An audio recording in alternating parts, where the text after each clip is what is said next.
Okay, so let's go ahead and get started with this. Man, can you believe it's already like April 28th? It's already almost May.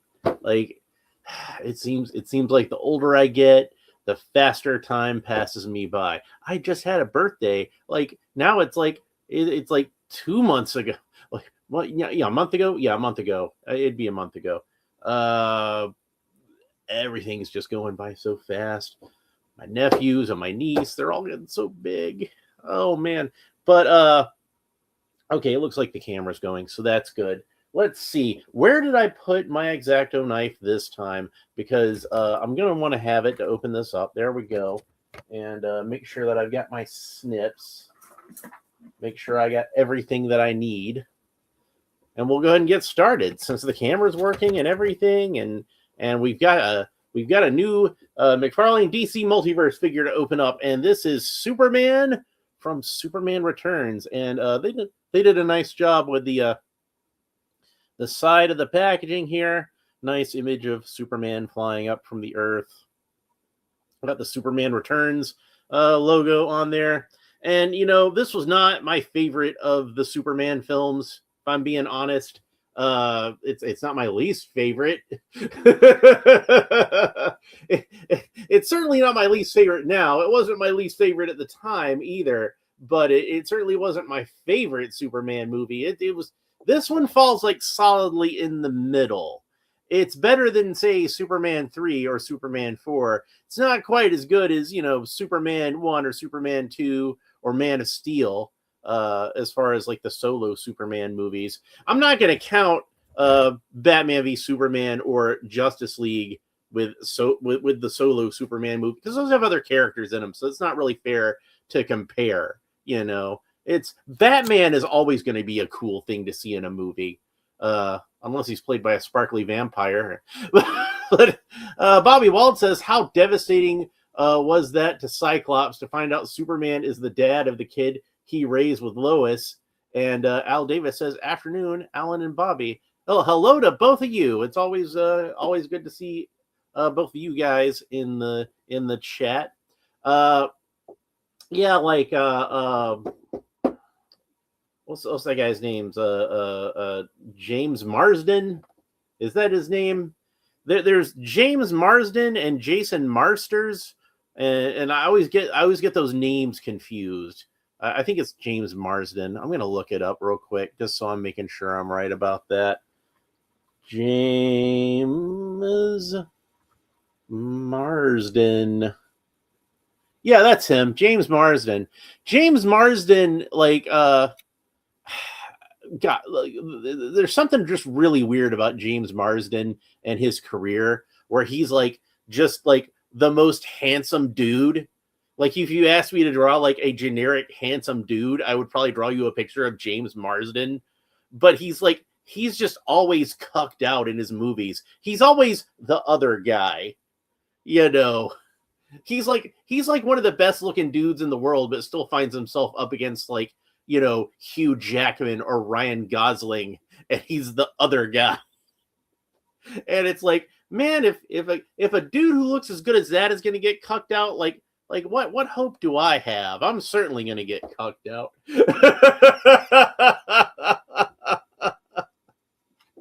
But recently I'd seen a show with him on it called Jury Duty, which is an interesting show. If you never, I don't want to say too much about it, but it's a good show if you've never seen it.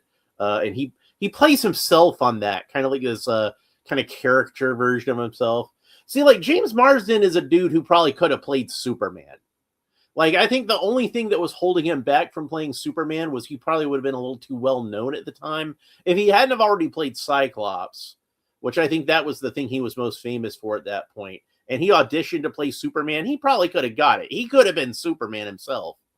But yeah, like, kind of part of my problem with Superman Returns is I did not like a lot of things about it, but I didn't like the way it ended, because, like, you know, it ends with, you know, Lois is still with this dude that she's not really in love with, because we know she's really in love with Superman. and he's like raising Superman's kid. Superman can't ever have a relationship with his. It was just very depressing. People say the end of Man of Steel was depressing, but I didn't find it depressing at all. I found it kind of uplifting. I found the end of Superman Returns depressing. But Bobby Wald says, just like that one movie Enchanted where he played the prince and he lost the prince to a divorce mitigator. Yeah, see, exactly. Like Patrick Dempsey in that one. He's always the other guy. I'd just once like to see a movie with a love triangle in it where James Marsden comes out on top. Just once. I'm a fan of the guy. I think he's a good actor. I think he's really funny. He's a great comedic actor. He's one of those that, like, I kind of feel like he's like a character actor trapped in a leading man's body. You know what I mean? Like he can do characters. He's really funny. And he's a good dramatic actor. But you know what I always say is that, like, if you can do comedy acting, you can do any kind of acting, and he's a great comedy actor. So yeah, Brandon Routh played Superman in this movie. He was an unknown actor at the time. I think he'd just done like some soap opera type stuff. And I'd say Superman is still probably like the height of his career. I'd seen where somebody was making, I don't want to get too into politics on this channel. I never want to get too into politics on this channel. So I'm just going to say there was a certain Superman actor who somebody was making fun of online recently. And I saw that they said the peak of his career was that he played Superman. And I'm like, you could say that about anybody who played Superman. It's the peak of their career that played Superman. Like, I'd say Henry Cavill has had a much better post-Superman career than this other actor, who shall remain nameless. But still, like, Henry Cavill, Superman is the peak of his career. Christopher Reeve did a lot of stuff besides Superman.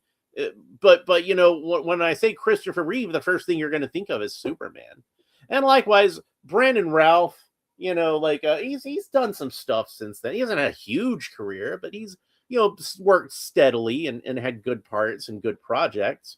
I thought he was really funny in Scott Pilgrim versus the World. I really enjoyed his performance in that. I quote that all the time. Chicken's not vegan either. Bobby Wald says, the one movie I ever saw him come out on top in is Disturbing Behavior, the movie where he's in high school, but he looks like he's 25. Yeah. And then Al Davis says, what can you do to top playing Superman? Jesus? God? Yeah, see, that's the thing, is that, like, Superman is like one of the most famous, most popular, most beloved characters in the world. That's gonna be the peak of you're gonna be Superman forever.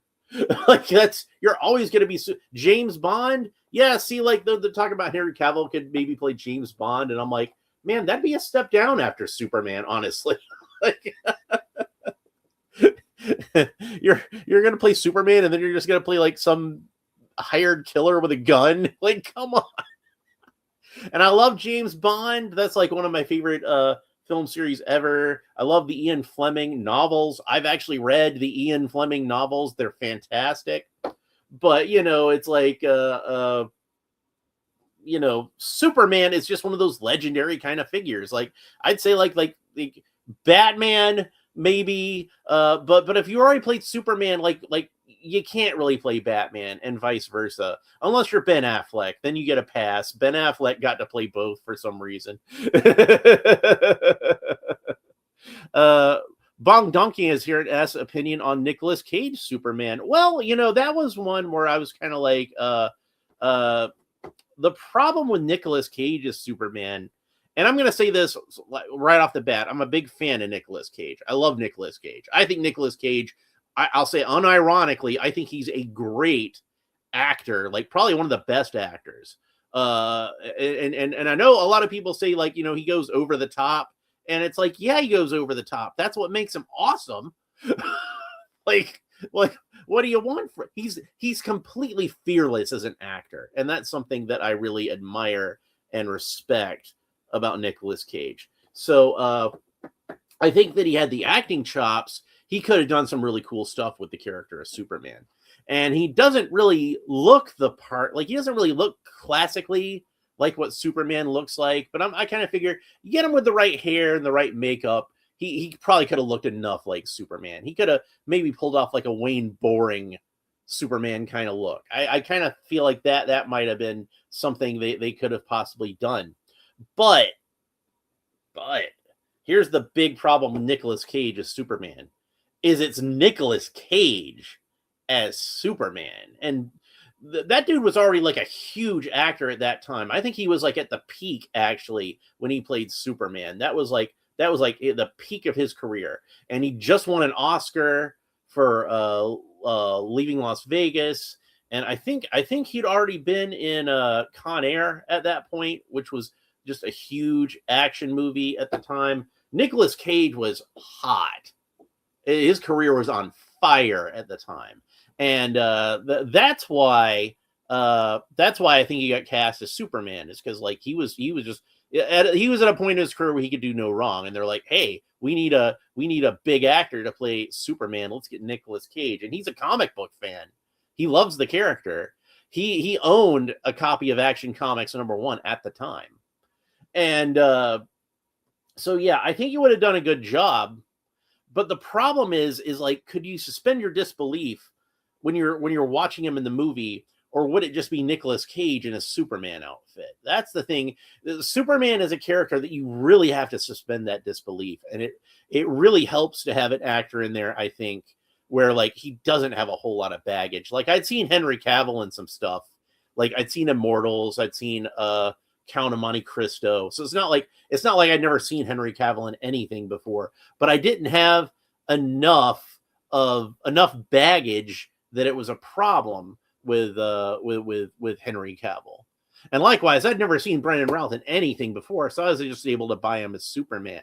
But I kind of worry that if Nicolas Cage had played Superman, it would have just been, Nicolas Cage in a Superman outfit. Ironically enough, I think it would work better now. I think it would be something where like, if he did come back, you could do like maybe like a Kingdom Come type thing with Nicolas Cage as Superman. I think it would work better now, because I think now the special effects and everything, and we've just seen so many superheroes at this point. We've seen so many different versions of Superman. You could probably bring back Nicolas Cage and have him play Superman now, and it would probably work better than it would have actually worked like back in 1999, 2000, whenever that movie would have come out. So there's that tangent for you. Bobby Wald says, I enjoyed Hollywoodland and still think George Reeves' wife is the one who did it.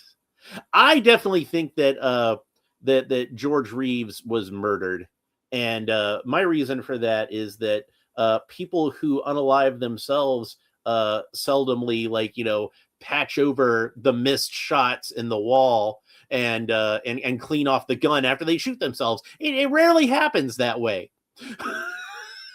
like it's not often that somebody does that. So yeah, I suspect foul play. I suspect foul play, and that the cops who investigated it were bought off. That's what I suspect, and that's about as far as I want to get into that. Al Davis says, did you see John Schnapp's R.I.P. Yeah, Death of Superman Lives documentary? Yes, I did, and I thought it was excellent. And yes, that was a guy we lost way too soon. So, but yeah, I really enjoyed that documentary. That was really good. And you see Nicolas Cage in the not in the crappy Superman costume from they were testing out, but what would have been the final one, I guess. And like you see him in that outfit, and you're like, yeah, that maybe could have worked. You see what I'm talking about with like the visual of it, is that like you almost could have bought into it, I think. And the main problem with it would have been nothing to do with his acting and nothing to do with his looks. The main problem with it would have been the baggage that you as the viewer would have brought into the theater with you, or it certainly would have been the case with me. So that would have been my main problem. Anyway, I wanted to talk about this action figure. So we got this from the movie poster on the back. Nice shot of Superman looking down on the earth. And this was, like I said, we saw this on a lot of movie posters and a lot of merchandise and stuff like that. It's a very Alex Ross kind of image, like with the way that they did the shading on the figure and everything, the way that he's lit. It's a very Alex Ross kind of image. So you see that a lot with a lot of people try to like copy certain Alex Ross images in the posters. They did that with Man of Steel, and James Gunn did that with his Superman movie. So Al Davis says, same here. I feel really sad when he passed away. Thought he was a great person. My cousin used to see Tim Burton around Swish Cottage in London years ago. Wow, how about that? And sometimes with Helena Bonham Carter too. I'm not sure if that's Helena or Helena, but you know, I usually say Helena. So anyway, I do really like the insert here. Rather than the typical DC insert, we get like a cloudy blue sky, and that's fitting. And then we get the trading card. And by the way, I'm going to go ahead and say this off the bat because I know a lot of you are going to be wondering about it. Is I don't believe, this character does not have a wired cape, and of course, I am disappointed by that. I'm not going to lie, but I'm not as irritated by it as I am, or as I was with the Dr. Midnight figure, which was an expensive action figure. That was one of those deluxe editions. This one at least is just a standard figure, so I can kind of not necessarily forgive it, but certainly not overlook it. I'm gonna mention it and I'm gonna grouse about it, but it is less egregious than it is with a deluxe figure, with the collector edition figure, because this is just the standard Mcfarlane figure. I didn't pay a premium for this. And we'll get more into like how non-premium it is in a minute.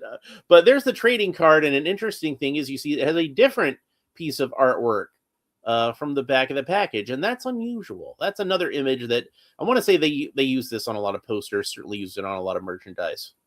So a nice picture. Superman Returns. Oh, I'm reading the back of the package for people who are just listening. The back of the trading card for people who are just listening. That's what the back of the trading card looks like, and it reads, Superman Returns, data file, real name Clark Kent. Both a son of the otherworldly Krypton, well, it's another planet, yeah, I guess, and planet Earth's small town Smallville, okay, Department of Redundancy Department, aka Metropolis's daily Superman, I'm sorry, the meta-human superhero Superman. God damn, stop repeating stuff. The meta-human, that means superpowered, superhero, Superman, aka Metropolis's daily planet reporter Clark Kent must now juggle both jobs and personas while under the most severe attack he's ever faced. If Lex Luthor has his way, Superman will soon see the last of Earth, and Earthlings will rejoice. This is a terrible bio on the back of his card. Like, not only like is it badly written, but like, it's repetitive and redundant, and it says the same thing over and over again too. And that's really annoying, isn't it? It's annoying and it's irritating and it gets onto my nerves.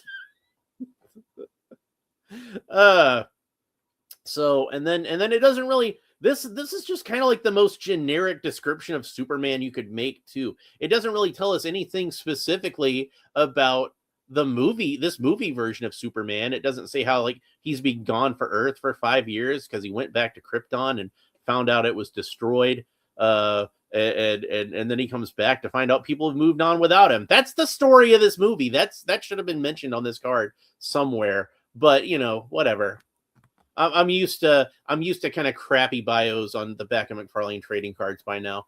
Al Davis says it's actually pretty cool how many Mcfarlane Superman you can get to do all the cinematic incarnations of the lineup if one chose to do so. Yeah, and speaking of George Reeves from earlier, I would really like to see a George Reeves Mcfarlane style figure at some point, if they can get the licensing straightened out before they lose the license. It would be really nice to see a George Reeves figure. I know his estate is kind of particular about things. Al Davis says the super-powered meta-hero, alien super being, and solar-powered enhanced ubermensch. Yeah, see, exactly, just like that.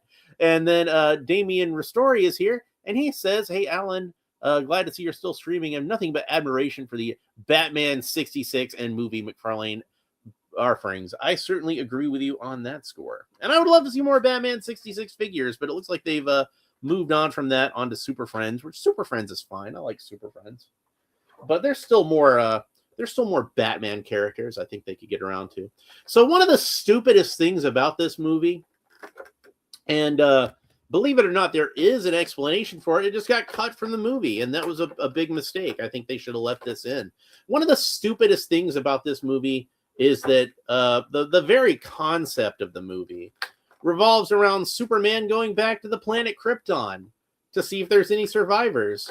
When, like we know from the first movie, it blew up. Jor-El told Kal-El in the first movie that his planet blew up. So there's rubber tabs around each of his ankles, around his torso, and around each of his wrists. So I'm just snipping those right now. So Superman just decides to go back to Krypton to see if there's anybody left, and there's not. I could have told you that. Jor-El already told you that. Why are you going back to Krypton? So he's gone from Krypton for 5 years so they could go back to the planet and find out it's been blown up. They spent millions of dollars on an opening sequence that took place on Krypton that was blown up, and just him flying around a graveyard, basically. And that's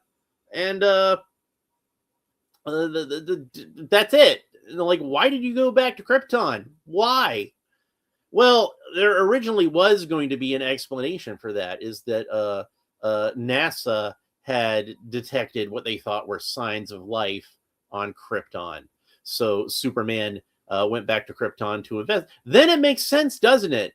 But they left that part out of the movie for some reason. And here's the best part, or the worst part, I guess I should say. And they really should have left this in, because this would have made the movie like 10 times better. It turns out that the supposed signs of life that they got from Krypton were fake, and they were faked by Lex Luthor to trick Superman into leaving the planet. So, why did they take that out? I have no idea. They should have left that in. All right. We're going to get into talking about this costume and what Mcfarlane did with this costume, and a lot of other both the costume. I'm gonna get into critiquing the costume for the movie and Mcfarlane's version of it, and talk about some improvements that Mcfarlane actually made. I think this looks much better than what his costume actually looked like in the movie, and I'm going to get into why. But first, I want to catch up with the chat a little bit. Damien Ristori asked, "You think we may get Zod and his gang?" I hope so. It seems to me like something that's kind of irritating with those characters is they'll oftentimes make an action figure of General Zod, of Terrence Stamp as General Zod. And that's great, because, I love General Zod. I love Terrence Stamp. That's probably my favorite version of General Zod. I love Michael Shannon as General Zod, too. I want to point that out. But Terrence Stamp was my definitive version. And the thing that really impressed me with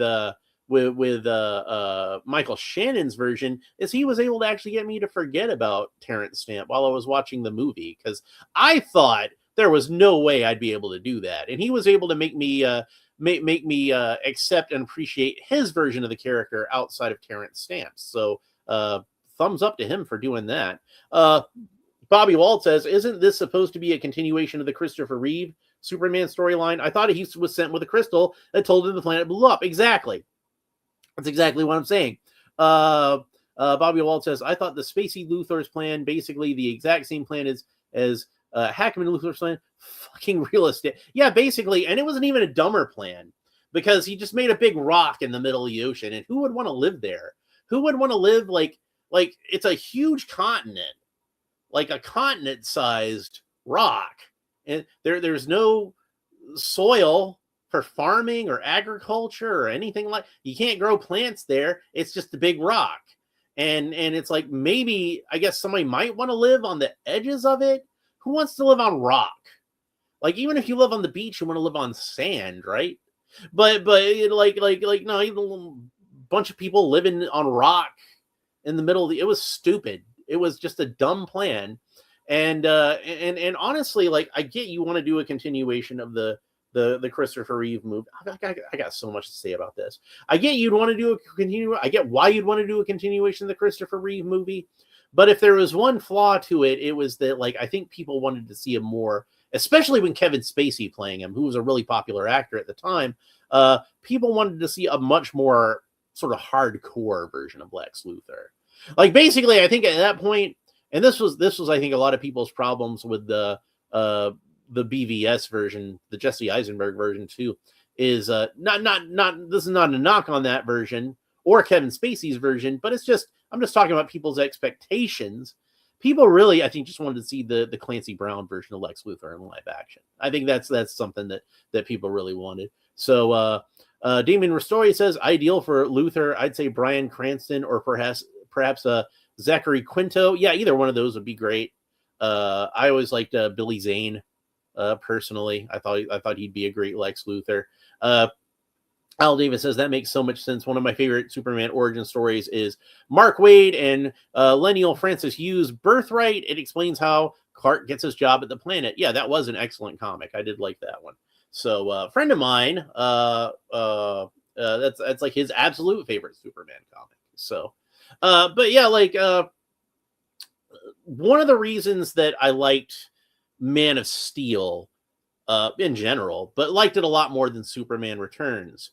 And I think this would probably apply to the James Gunn version if I watched the whole thing of that too. I'm sure that would be an issue I would have with it.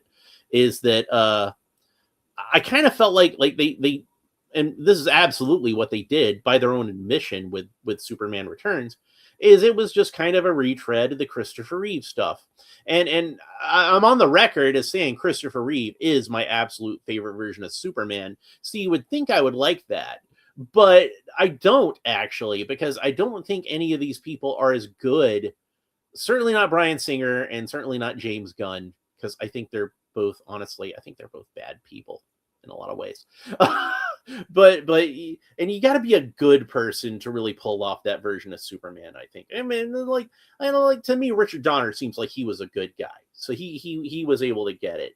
But yeah, to just try to do the Christopher Reeve Superman movies again, you're not going to do them as well as Richard Donner and Christopher Reeve and all those guys did them back in like 78. Like it's just not going to happen. You're not going to be able to top that. Certainly, you're probably not even going to be able to equal that. And I don't think Bryan Singer was able to equal it, and I don't think James Gunn was able to equal it. So why bother? Whereas Zack Snyder tried to do something new with Superman and did do something new with Superman, and I think did some really cool stuff with Superman.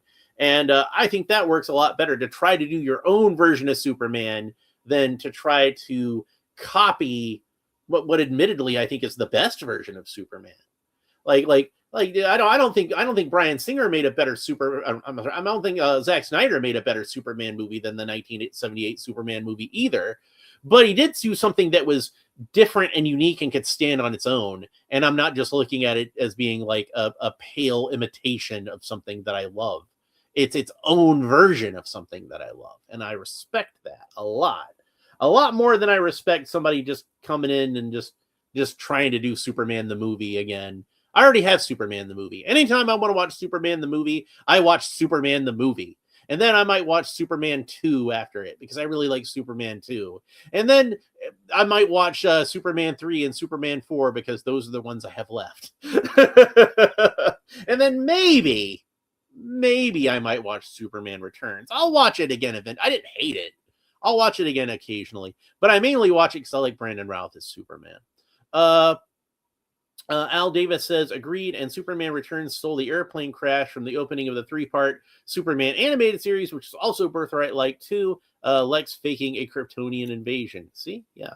The plane sequence was one of the better bits in the film. I liked the minigun sequence, but when it runs out, he tries a pistol in the eye. Why that order? 1, desperation, and 2, criminals aren't very smart. Even the smart criminals are kind of stupid. So that's it. And he's probably a low-level henchman anyway. So he's not the best thinker. But we did get that really cool shot of the bullet bouncing right off at his eyeball, which was really cool. I'm not like I might think he's evil. like a truly evil person. But Bryan Singer is a talented movie director. I'm not going to deny that. And he was able to come up with some cool shots for that movie. Visually, I think that movie is beautiful and about 98% perfect. My problem with it, my main problem with it is the color grading, which makes the Superman costume look like ass. So, hey, that's a good segue into talking about something I really want to talk about, which is this iteration of the Superman costume. Now, up until very recently, this was my least favorite live action Superman costume. Up until James Gunn made his Superman movie, and then he made my current least favorite Superman costume. Hopefully that retains the title. Hopefully he doesn't come up with a worse costume later on. There's rumors he's going to have a new costume if Man of Tomorrow actually gets made in that movie, and I guess we'll see. But hopefully it'll be a better costume than what he had in James Gunn's first movie, because that one was just like all baggy and had all these stupid seams all over it. Like, it was a New 52 Superman costume, and you know I don't like New 52 Superman. So Damien Ristori says, I used to enjoy the heck out of Superman and Lois from the 90s peak Saturday night viewing right there in the UK. Yeah, that was a fun show. I liked that show. That was especially for the time, I thought it was good. It's but yeah, like a lot of good live action versions of Superman, and most of the live action versions of Superman I think are pretty good. So I think that I really liked Lex Luthor on that show. I thought he was great. I liked Lane Smith as Perry White. I thought he was great. The best thing about that show, I thought, was the chemistry that Dean Cain and Terry Hatcher shared together. I thought that they were really good together. And it's one of those things, I've said this before, I don't think she was the best Lois Lane, and I don't think he was the best Superman / Clark Kent, but I thought that they were together like the best Lois Lane and Clark Kent as like a pairing, as a duo. I thought that they had the best chemistry of any pairing of either actor to play both of those parts. And they both did a solid job on their own. I'd say, like, Terry Hatcher is probably one of the better Lois Lanes. And despite how people might feel about Dean Cain these days, I thought he was a good Clark Kent. And I thought, like, his Superman was fine. Not great, but fine, passable, sufficient. The S stands for sufficient in this case.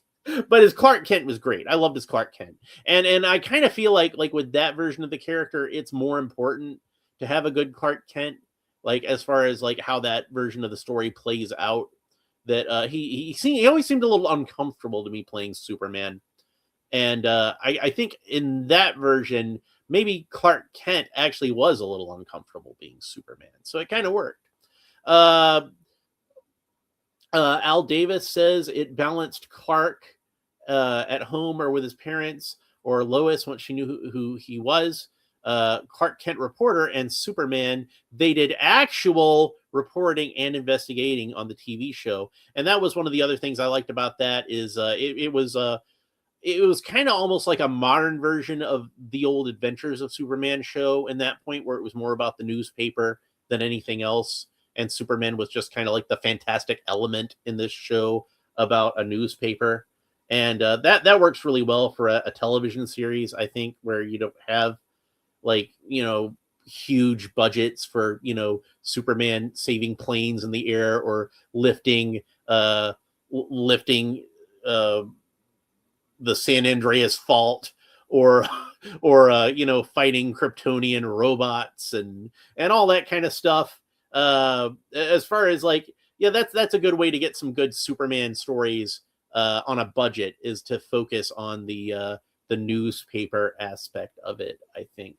And the only live action movie I can think of where we saw him working as an investigative reporter was Batman v Superman. You have to watch the Ultimate Edition, but they do some Clark Kent investigative reporter scenes in that, and I really enjoyed that aspect of it. So, but I keep talking about Henry Cavill when I really should be talking about Brandon Routh. All right, so let's discuss this costume. So here's the issues that I had with this costume in the movie. Is, first of all, the cape was brown, not red, brown. Now, if you see it in real life, it does look actually about this color. It looks this kind of deep crimson color, which is a dark red, but it's still red. And that's I think, a fine color for a Superman cape. I would prefer as bright a red as possible. And of course, Zack Snyder gave him that very Spartan red sort of cape, but I kind of felt like that was more of like a director trademark than anything else. So I was I could kind of let that slide. But even Zack Snyder, like his color grading a lot of the times in the movies is very muted, but the cape still seems like bright and vibrant. Whereas when Singer did his color grading, it looked like a chocolate bar, it was literally brown. So I was not a fan of that. A lot of people's main complaint about the Superman suit was that his emblem was too small. And I think it wasn't just that the emblem was too small. I think the emblem, well, it was a little too small. I don't think that was so much of the problem as the collar was too high. And if I think that the Superman Returns collar is too high, you can only guess my opinion on the James Gunn Superman outfit, where it's that new 52 collar. Ugh. Al Davis says it's kind of like burgundy. Exactly. So, and then he says, again, talking about what I was talking about with the investigative report stuff in BVS, they cut it from the theatrical release, prefer the uncut version. You got to watch the uncut version. To me, the uncut version of BVS is the only one that exists. Like, the theatrical version isn't as bad as the theatrical version of Justice League, but it's still nowhere near as good. You gotta watch the Ultimate Edition. Al Davis says that the emblem is 10 to 15% too small. Yeah, that's a good estimate. It's a little too small, but I think it just looks a lot smaller than it really is because the collar was too high and the trunks were too low. So it just put like way too much blue on it elongated his whole torso, and it was just really unflattering on the dude, who was actually like in really good shape. I saw there's an Entertainment Weekly cover from the time where it's got Brandon Routh just wearing like a regular Superman t-shirt, like you would have bought at Walmart at the time. And he looked more like Superman in that picture than he did in the whole movie. Just wearing the t-shirt and just with his regular haircut. Oh yeah, and I didn't like the way that they did his spit curl in this, because it was a little overly manufactured, a little overly sculpted. I kind of feel like the Superman curl should basically look like he's a guy who combs his hair back, and then when he's in action, it just kind of flops forward like naturally. And I kind of feel like the Kirk Allen Superman hairstyle is still the best Superman hairstyle. George Reeves had his hair slicked back most of the time. Sometimes he would have that thing I'm talking about where he'd be in action, the curl would kind of fall forward, but usually it was mostly pretty slicked back. Of course, Christopher Reeve's Superman hair, I feel like it was definitely kind of sculpted to look like that, but it felt more natural, Brandon Routh, the way they did his hair in that, it looked to me like when I was a kid and I would play like Superman, and I'd go to the mirror in the bathroom and wet my hair down and actually try to get the curl just right. It looked like that. That's what it looked like. And like, I'm going to say this, Brandon Routh, when he played Superman again on the CW Crisis on Infinite Earths crossover, and they gave him a new costume, which was great. And they gave him a better hairstyle, I think. He looked much more like Superman in that. I thought that he looked like Superman Returns. I thought those are really cool. Al Davis says the J-Man channel. Jay has met Brandon Routh, said he's a really nice guy in real life. He seems like a decent dude. The neckline was, yeah, see, exactly what I was saying. The neckline was better when Routh was Kingdom Come Superman in the Flash TV show. Exactly. So that costume was perfect. That's my favorite Superman costume in live action. Imagine that one, but with a yellow belt and the more traditional, like this type of Superman emblem on it instead of the Kingdom Come Superman emblem, and that would be my perfect live action Superman costume. That's exactly how I would do it. If I was going to do a Superman movie, that's what he looked like. But yeah, and Brandon Routh does seem like to me that he is just like a really cool, humble, down to earth, nice guy, and that's exactly what you want playing Superman, right? And most people like here's the thing, even if you're not that in real life, you should at least be able to project that you're that in real life, because you're supposed to project that you're that in the movie. And as critical as I've been about James Gunn's Superman movie in a lot of ways, I'll say this: like, I think David Cornsweet, I think like he's kind of got that aspect to him where he just seems like a genuinely nice guy. I know I rag on that movie a lot, and I rag on him, but it's nothing personal. I actually think he seems like a pretty cool guy, and I think he could be a great Superman if he had the right material to work with. But watch the screen test that he did, and he's even using the same scene in the movie that I absolutely despise, with him yelling at Lois Lane, but he's playing it in the way that Superman would actually play it in that screen test, and I thought he was great. And I think as much as I want to see Henry Cavill play Superman again, and no shade on I want to see Henry Cavill play Superman again, absolutely. I want to see that story completed. I want to see that story concluded. But once that's done, I would not mind at all to see David Cornsweet get another shot at playing Superman. And hopefully, as Al Davis points out, he agrees with me. I really like Cornsweet and his Superman. He just needs the right film. And like I said, watch that screen test he did. He's great in it. He could do it. I am fully a supporter. I never want to see James Gunn touch Superman again. But I'm fully a supporter of David Cornsweet getting another shot at playing Superman. And while we're at it, I want to see Brandon Routh play Superman again, since I'm still trying to talk about this action figure. Like I said, there's just a lot to talk. There's a lot to unpack with Superman in live action in general, and this version of Superman specifically. So I think the main problems that I had with this suit, to reiterate, cape should have been redder, and Mcfarlane made the cape redder. This red is it's more of a burgundy, like we established, but it's still red. It's red enough.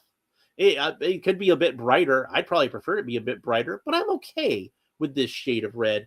I don't really like the shade of blue that they used in the movie either. Where I thought the red was too dark, I thought the blue was too light. And honestly, if you're gonna darken up the Superman costume, like look at the Fleischer Superman cartoons, and I'm pretty sure this is what Zack Snyder and his crew did when they designed their costume, because it's a very similar color scheme. Look at the Fleischer Superman cartoons, and he had that dark blue and the bright red cape, and it looked great.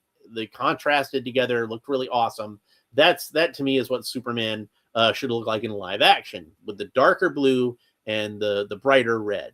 So and Mcfarlane, like again, this is a much better Superman blue, I think, than the blue that he actually had in the movie. And I actually always thought this was a good choice of yellow. I like the more sort of muted, almost goldenrod, I think is what they call this shade of yellow. So yeah, those were my main problems with the Superman Returns outfit. Now, there were some other little minor nitpicks about it. I probably would have preferred just to have the round buckle on the belt.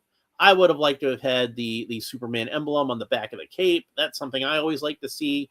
But, Alex Ross doesn't put the S on the back of the cape, and Henry Cavill doesn't put the S on the back of the cape. It's not a deal breaker for me. It's just something that I would have liked to have seen. If I'm armchair quarterbacking it, that's how I'm going to armchair quarterback it. Al Davis says, I love the change in pitch from his voice from the compared to the Miss Lane with a deep, serious tone. But yeah, gunned the rest of the scene. Yeah, see, like Superman, I've said it before, Superman needs to behave with a restraint. He can't have an emotional outburst. He can't yell at Lois Lane. That can't happen. He's a man who lives in a world of cardboard. He has to practice restraint at all times. Otherwise, he might accidentally tear this world apart. He can't lose control of his emotions. He has to constantly be maintaining them. That's part of the character. That's always been part of the character. Al Davis says, I wish they'd made Fleischer Batman. Have you seen the concept? I have not seen concept drawings from that. I've seen where somebody made an animation cell where they were speculating on what it might have looked like, and it was pretty interesting. I kind of feel like if you want to see what a Fleischer Batman would have looked like, though? Just go watch Batman the animated series. It would have looked like that. That's what it would have been. It would have been that. Especially watch like the first piece of test animation that Bruce Timm made. And that's probably the most Fleischer animation that's ever been done by anybody that's not Fleischer. So Al Davis says, I felt exactly the same with Lex Luthor. He shouldn't be screaming, crying, and overly emotional. Yeah, like Lex, again, is another character I kind of feel like he should be more of a logical kind of character. And like he wouldn't really be a guy who throws fits. That's just I kind of feel, yeah, on the black paper, exactly. But I kind of feel like James Gunn, one of his flaws as a writer / director is he's just incapable of having characters that behave like mature adults. Like it just doesn't work for him. Like anytime he tries to do a character that's a mature adult, they just kind of seem like a one-dimensional sort of character. Most of the villains that he does are kind of like that, I guess. But he always wants to write these kind of man children kind of characters, and that just does not work with Superman at all. I don't think it works with Luthor, but it definitely doesn't work with Superman. So even the Jesse Eisenberg version of Lex Luthor, which people are often critical of, and I think a lot of those criticisms are valid. I can understand them, even though I actually really do like that version of the character. But I don't. There's not really a scene where he throws a tantrum. He'll get frustrated with things, but you can see him holding it back. Eisenberg was good in that movie. I don't care what you think about that version of the character. He played that version of the character well. I don't think that's deniable. You might have found that character annoying, but I kind of feel like that's a feature, not a bug. Anyway, so one minor issue that I had with this is they put all these little S symbols all over this suit. All these little, like the Superman symbol itself had little microscopic Superman symbols in it, which is just weird. I don't know why. I see you like Superman symbols, so I put Superman symbols in your Superman symbols. And he's got little Superman symbols on his boots.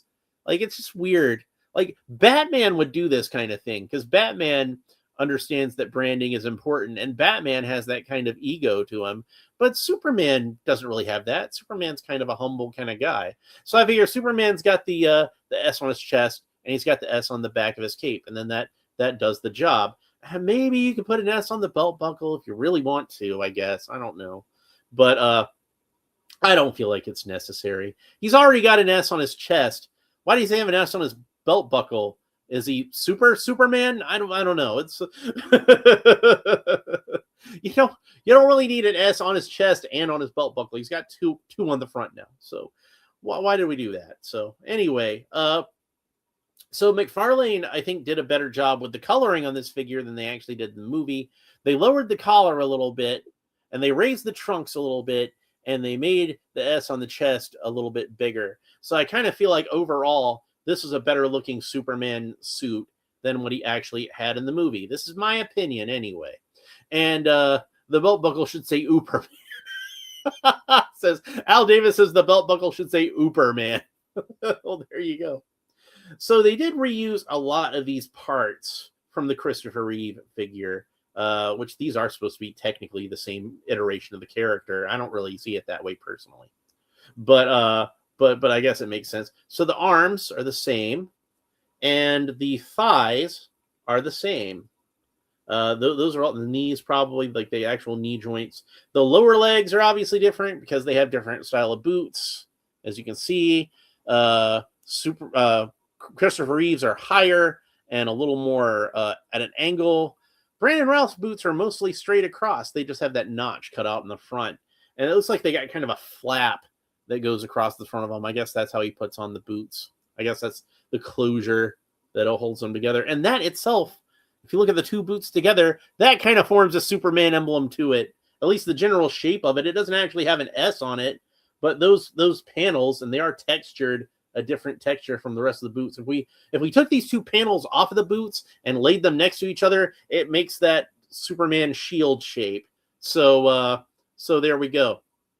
I was thinking that maybe that they might have had the same abs but they actually did sculpt him new abs, which is good because the abs were a bit more pronounced on Brandon Routh than they were on Christopher Reeve. Both these guys got in good shape, but Christopher Reeve's just wearing a spandex bodysuit, whereas Brandon Routh did have a little bit of a muscle suit underneath, not to add bulk, because like I said, he was already in good shape, but to add some definition to it, just like they did with the with most superhero suits in movies nowadays, because spandex compresses the muscles, so they usually use like some kind of muscle suit underneath just to hold the definition than anything else. But yeah, they did a nice job with it. It's accurate enough to the movie that I don't think most people would complain. And you'd have to have the kind of attention to detail, not to brag, but you'd have to kind of have the kind of attention to detail that I have with these things, where I just kind of obsess over them to notice a lot of this stuff. I'm sure most people who bought this figure just said, yeah, that looks like Superman, and it looks really cool. He looks even better than I remember him in the movie for some reason. And you know, like they called it a day. That was it for this figure. But I notice a lot of the little things that they did, different little tweaks that they made, and I approve. Maybe the neck piece is the same, because he does have like the same line at the collar. It does seem like Christopher Reeve has, but it's kind of hard for me to tell. It might be the same neck piece. It's definitely the same. It's definitely a different upper torso, because it's got the emblem on there, which looks like the emblem itself is a separate piece that's glued on. But Christopher Reeve's emblem is actually sculpted to the chest. That's actually one solid piece. But I think this S might be a separate piece. I believe it's a separate piece that's glued on. So maybe that gives me a little bit of hope that we will see a Kingdom Come version of Brandon Routh at some point. I think that would be really cool. But yeah, it does make good use of the previous Christopher Reeve parts, and it uses the parts that make sense and replaces the parts that it makes sense to replace. And I'm glad that they did give him the extra ab piece, a brand new ab piece. I think that worked out a lot better. Al Davis says the flying wire work developed for Returns was awesome and very costly, considering they didn't use it very much. The behind the scenes stuff was excellent. Better than the film, possibly. Yeah, they had like I guess kind of like umbrella spines in the cape to make it so they could control how it whipped around in the wind. That was pretty cool. I want to say like when Snyder was doing it, it was just a CGI cape. He just that way he can control it exactly in the computer. But like the special effects were probably better enough at that point where like they could do that. I don't know if they could have done that at the time with the Brandon Routh movie. So and then before I move on to talking about the articulation, he does have it looks to me like a more fair sort of skin color than what Christopher Reeve has, and that's like a nice attention to detail, because I believe Christopher Reeve in real life had a bit more of a tan than what Brandon Routh had, and he was a bit more fair skinned. And this is an excellent likeness of Brandon Routh. They did a lot of figures for him when the movie came out, obviously, and the likeness of him on that, I think it was iffy. I mean, it was kind of passable, but I think they could have done a better job with it. It was Mattel making the figures at the time. I think they could have done a better job with it. But this, I think, is an excellent likeness, and it looks just like Brandon Routh. So that's good. Good job on that figure. Very impressive looking figure. I do wish he had a wired cape. I am going to complain about that a little bit, but it's not anywhere near as frustrating and as much of a deal breaker as it was with Dr. Midnight. So you don't have to worry about me going off on that kind of tangent right now. But anyway, let's go ahead and talk about the articulation. So Superman can look up about that far, look down about that far, tilt his head kind of physically from side to side, rotate the head all the way around. Of course, the arms rotate all around the shoulder, and they got that cool Mcfarlane butterfly joint there. You can get a lot of good movement out of that. Arms raise up to the sides about that far. Superman has a bicep swivel, so the bicep rotates all the way around. He's got double jointed elbows. That's about the range of motion you get at the elbows. Excellent range of motion at the elbows. He's got the cool Mcfarlane wrist articulation, so you can move his wrists around pretty much any which way you want to. One thing that surprised me about this figure is that it did not come with any alternate hands. And even though this is a basic figure, I would have thought he would have come with some alternate hands. Now, thankfully, the hands that he comes with are the fist hands, which are the hands that I would want to have on Superman anyway. I'm not usually like that big a fan of fist hands on the figures. I usually prefer gripping hands. But Superman is an exception because Superman doesn't really need any accessories. He's Superman. He's flying brick. He's already got everything he needs. So and maybe you might want to hold a crystal or a Phantom Zone projector. But hey, the Christopher Reeve Superman, to hold his crystal, he gets an actual extra hand. So that's where it's at. He's got the cool Mcfarlane torso articulation, so you can move that torso around pretty much any way you want. Bends back about that far, bends forward about that far, tilts from side to side about that far. And then, of course, the upper torso rotates all the way around, but it's kind of a tight move. Waist rotates all the way around, and the waist moves from side to side. Al Davis says, I quite like the flat flight hands, almost like salute hands or shade your eyes hands. Yeah, those are nice. See, like if I was going to give any extra hands to the Brandon Routh Superman, those would have been the hands I would have picked. So, but the Christopher Reeve figure, I know that was a collector edition and then a theatrical edition, but he just came with so many hands. I kind of feel like I'm a little bit spoiled by that. He had the pointing hand and the crystal hand, and the kind of loose, sort of natural hand, and like this guy didn't come with any extra hands at all, and I would have expected it to come with some extra hands. And yeah, the hands I would have expected would have been those flight hands. I think that would have been a good thing to see. But he can still fly just fine with the fist hands. Where's that trading card? Yeah, he's flying with the fist hand in that. So it's not 100% necessary, but it would have been nice to have. You know what I mean? So and since it is a Superman action figure, while I'm thinking about it, go ahead and see if I can get him into that classic Curt Swan flying pose that I love so much. And there we go. Al Davis says, would the Reeve hands work on the Routh figure? And technically, yeah, they'd fit. But like I pointed out before, he's actually got a different skin tone. So the skin tone wouldn't match. Even on the camera, you can see that Christopher Reeve has a much more tanned sort of skin tone, where Brandon Routh is a little more fair skinned. He's a pale dude compared to Christopher Reeve, which is ironic for a guy who gets his powers from the sun. You think he would be a bit more tan. I'd seen where somebody had made the argument that scientifically Superman should be black because of all the melanin. But hey, that's why they got Calvin Ellis, right?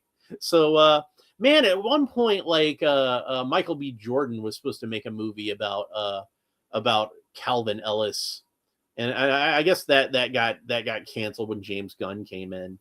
And but at one point that was supposed to happen. I would have liked to have seen that. Maybe one day we'll still get to see it. But Al Davis says, I would have thought that the other way around. I thought Ralph looked more Italian. Well, but he's a bit more pale than Christopher Reeve, I think. So he might be Italian by descent, but there are fair-skinned Italians. They do exist. So, but yeah, like I kind of feel like I remember my old Mego Superman action figure, and he had a very very olive complexion. So I kind of think about Superman as being a fairly tanned guy personally, but I don't really have a problem with like a lighter skinned dude playing Superman or a darker skinned dude playing Superman, especially if it was Calvin Ellis and it was Michael B. Jordan playing Calvin Ellis. Let's get that movie made. I want to see just call it President Superman and get Michael B. Jordan in there. It'll be awesome. But yeah, so there he is with that Curt Swan Superman flight pose, the classic Curt Swan Superman flight pose, and he looks great. So anyway, I think that's pretty much it for this figure. Definitely highly recommend it, especially if you're somebody who's a fan of this movie. I know that this movie has its fans. It's not like the most beloved of the Superman movies, and I would say that like it's probably like out of all the mainstream big budget Superman movies, it's the one that kind of gets ignored the most, unfortunately. I mean, like it's not my personal favorite either, but we'll see if people are still kind of talking about the James Gunn Superman movie because it's still kind of new. We'll see if people are still talking about that years later, like they are with with the Brandon Routh Superman, and then I'll make more of mine. Al Davis says, I'm not a fan of Jordan. He always looks like fucking miserable, even when he smiles. And then I guess talking about Superman Returns, it was a dud, really. Yeah, it didn't perform that well at the box office. It wasn't like a bomb exactly. It made its money back, but it didn't exactly set the world on fire, and it wasn't the cultural milestone I think they were hoping it would be. And I don't think really any Superman movie, even as much as I love Man of Steel, it wasn't really like a cultural milestone in that sort of way either. It was just a good movie, and that's all it really needs to be.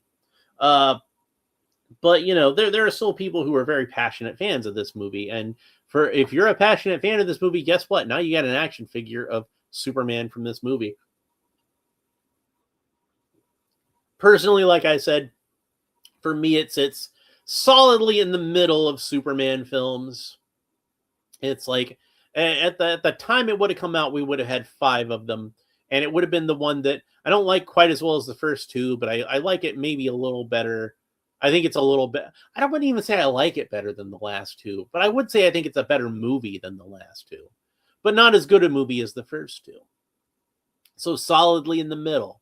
Solid. Honestly, I think I probably enjoy watching, even though I don't think they're as good in terms of quality filmmaking.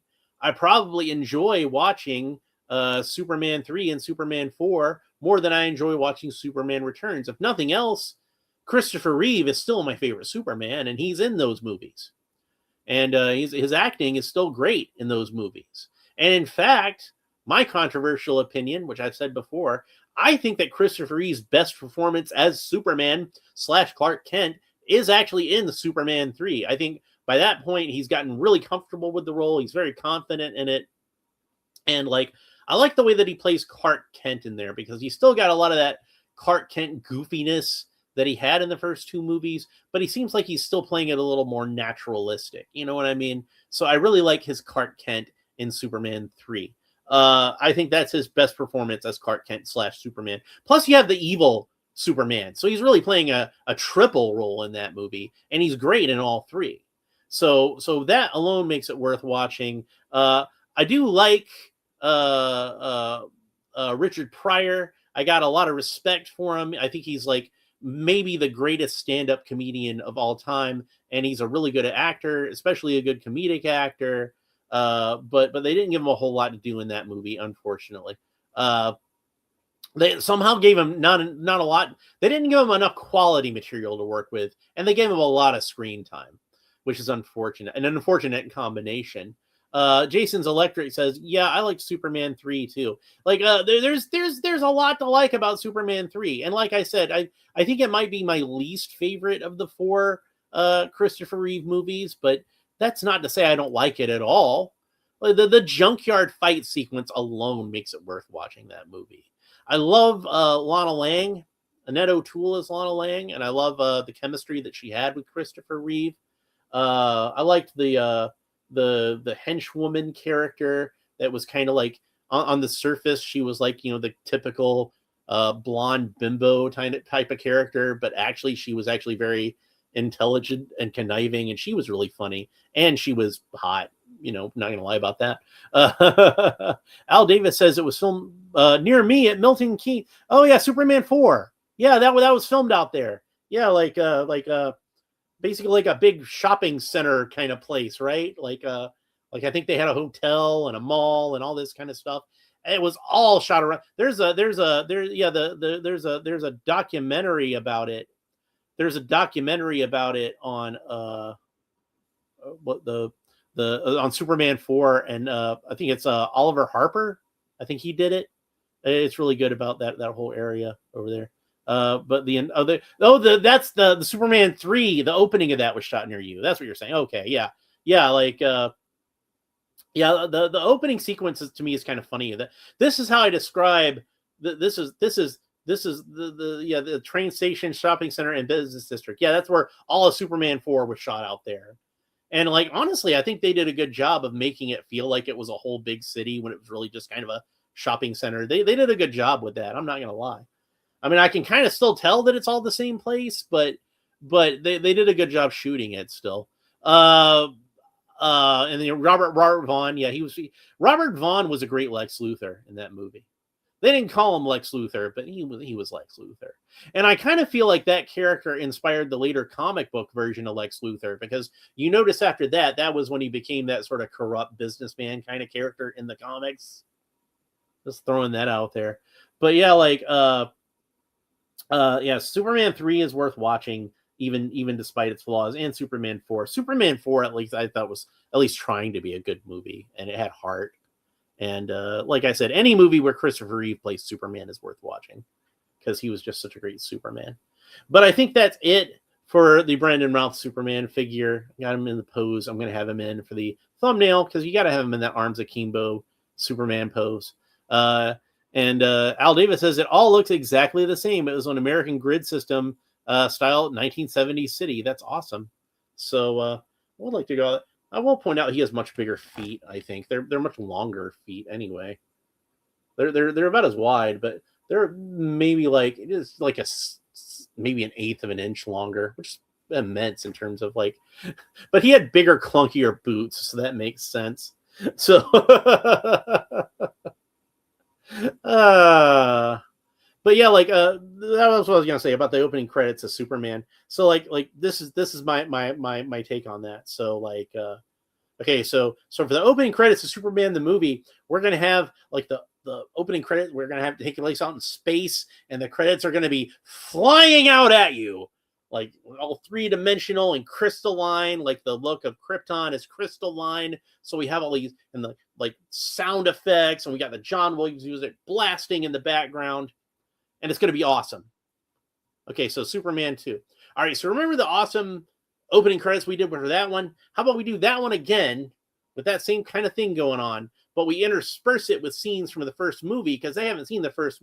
We don't have VHS yet, so they haven't seen the first movie since it was in the theaters. So we'll have scenes from it to help them get caught up and explain to them what happened in the first movie, remind people what happened in the first movie, and it'll be really cool. And that's I love that opening credit sequence, by the way. And then Superman 3 is like, okay, opening credits for Superman 3. Have you ever seen the Benny Hill Show? Basically, like, this is a whole bunch of slapstick comedy, and like it set the tone for the movie. I'll say that.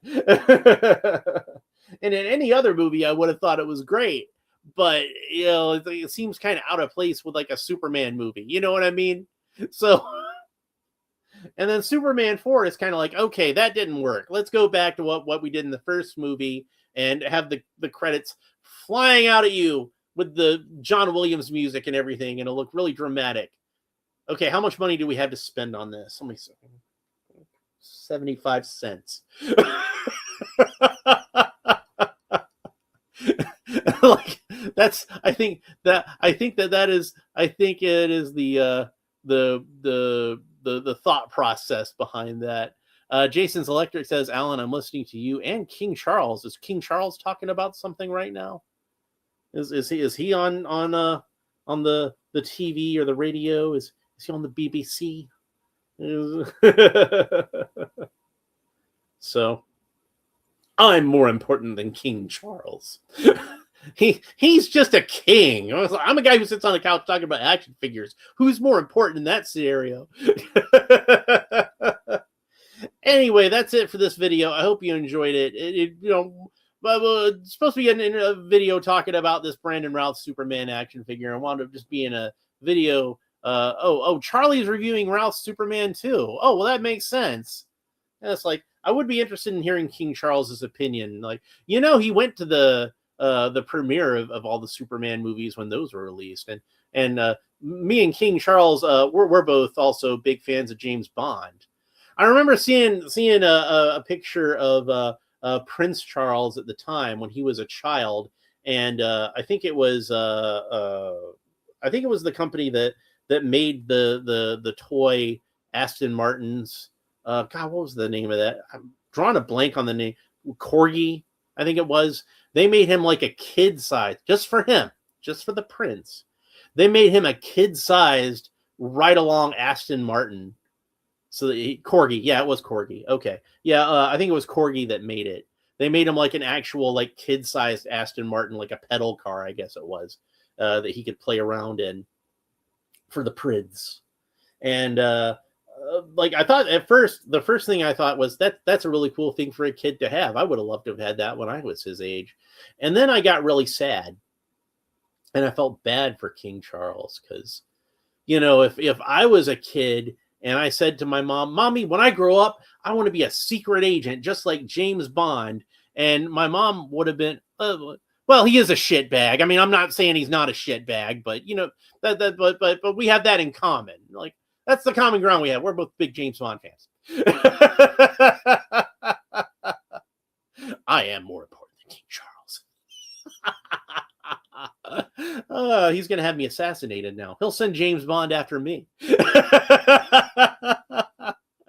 But yeah, like when I was a kid, if I said to my mom, "Mommy, I want to be a secret agent just like James Bond," she would have looked me right in the eye and said, "Honey, you can be anything you want to as long as you put your mind to it." Like most parents would have said that to their kid. Most of them would have been like, you know, but that would not have been the case, I guess, with Prince Charles at that time. He would have, Mummy, when I grow up, I'd like to be a secret agent just like James Bond.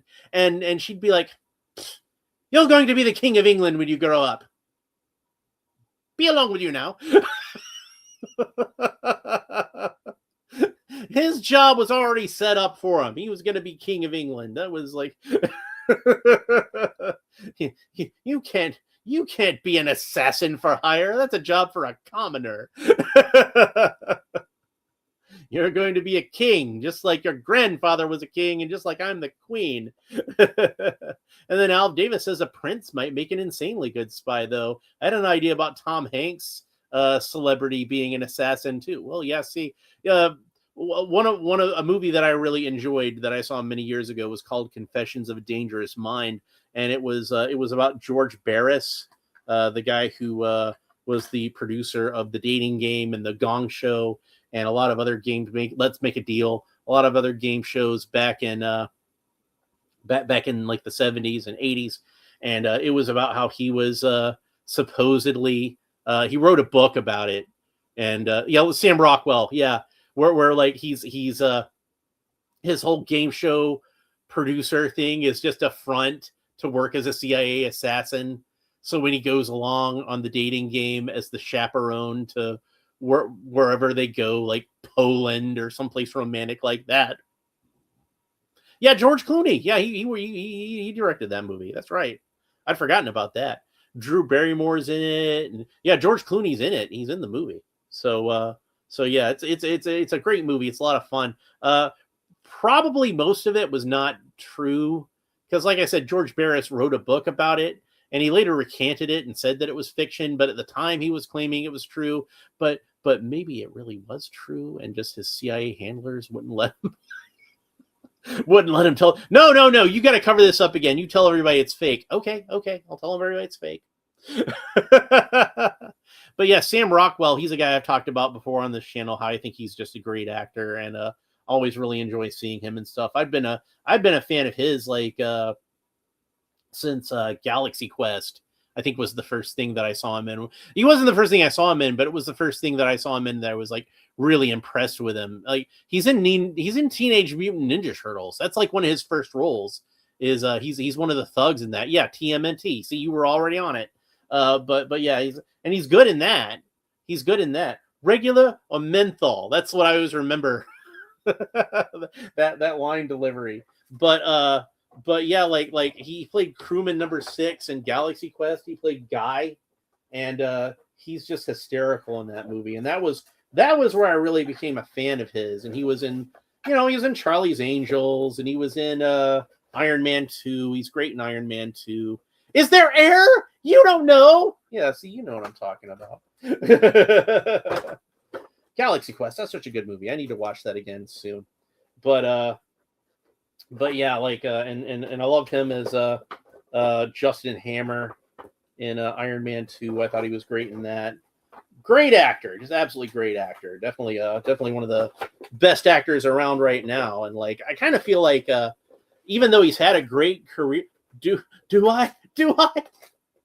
Even though he's had a great career since then, I kind of feel like even still, like he probably could have had an even better one. I think like he probably deserved to have an even better one. Anyway, that's it for this episode. I really need to go and try to take at least a little bit of a nap before I got to leave for work. And this is like less than an hour away from now. Oh, so anyway, that's it for this episode. Hope you enjoyed it. We will talk to you next time. I don't know what I'm going to open up next time. Maybe I'll go ahead and open up this Vigilante figure that I got to open up. Maybe I'll open up Black Hawk because he's been sitting there for a while too. Maybe I'll open up some other Masters of the Universe stuff because I know I've got more stuff from that on the way. I'm supposed to get my sketchbook version of Manny Phases today from Target. So hopefully that'll show up soon. I've got a few figures that I ordered from Target recently. When I saw they had that back up on the website, I jumped on it. And because it's cheaper to do on with the free shipping on Target, on the Target app, to order, like, it was cheaper for me to order the extra stuff and get the free shipping. So I got the Kid Core line versions of Tila and Beastman. And I don't know if they're going to do an Origins version of movie Tila, but I'm kind of hoping she'll be about in good enough scale. We'll see. But this Black Hawk, I've still got him to open up. So I think since it's been a while since I had this one, he's going to be the next DC figure I open up. Is going to be Black Hawk, and then I'll open up Vigilante. And I've got Black Canary also. So I do have a bunch of DC stuff to open up. So anyway, that's it for this episode. If you enjoyed it, please make sure that you like and subscribe. YouTube likes it when I say like and subscribe, so I like to say like and subscribe. Leave a comment. I like it when you leave comments. And let me know what you think about Brandon Routh as Superman and where he ranks in your estimation in terms of like the Superman actors. Closer to the top, closer to the bottom. Maybe he's your number one. Maybe you think he's the absolute worst. Personally, I'd say he would be my top three. Obviously, Christopher Reeve is number one. And I like George Reeves and Henry Cavill about on the same level. They're both about on the same level. I think they're both pretty great. Either one of them could be a close second to Christopher Reeve. I kind of feel like Henry Cavill is the closest I've seen to the true successor to Christopher Reeve, in my opinion. But I think after those three, I think Brandon Routh might be my next one. I think he might be number 4.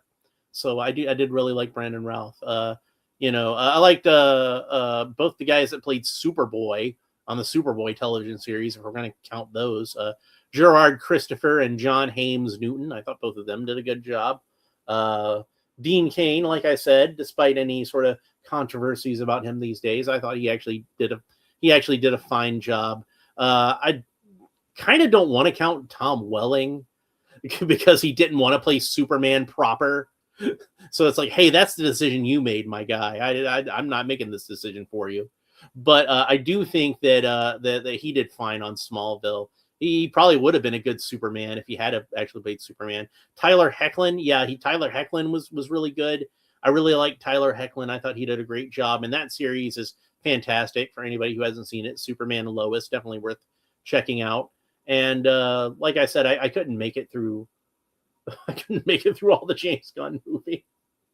But if you watch the screenplay, like the screen test that he did, David Cornsweet was actually really good, and I hope he gets another chance at some point. So, but that's my, and Kirk Allen, the original guy, he was good too. I liked him. So I think that's all of them, right?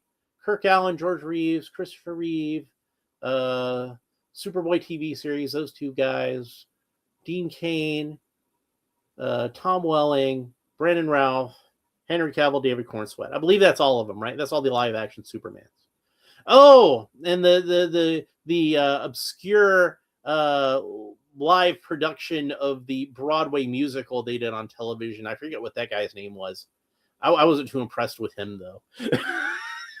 I wasn't too impressed with that entire production, but